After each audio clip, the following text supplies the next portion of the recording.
হাঁসের মাংস খেতে কে না পছন্দ করে। আর এই হাঁসের মাংস খাওয়ার জন্য ঢাকা থেকে বিভিন্ন দেশ থেকে গ্রাম থেকে সবাই হাঁসের মাংস খেতে যায় 300 ফিট। হ্যালো এভরিওয়ান, আসসালামু আলাইকুম সবাইকে। আমি নওশিন, ওয়েলকাম সবাইকে আমার একটা নিউ ব্লগে।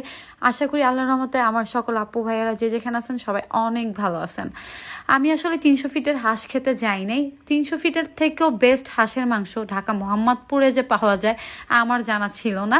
প্রতিদিনের মতো ঘুরতে বের হলে চা খাওয়ার নেশাটা আমার কাজ করে, আর চা না খেলে একদমই ভালো লাগে না। আমি চা খাওয়ার জন্যই বের হওয়া, আর চা খেতে গিয়ে যে মজার হাঁসের মাংস পেয়ে যাবো এটা আমার কল্পনার বাহিরে ছিল। হাঁসের মাংসটা আমার কাছে অনেক বেশি ভালো লাগছে, তো চা খেতে খেতে ওয়েট করতেছিলাম হাঁসের মাংসের জন্য।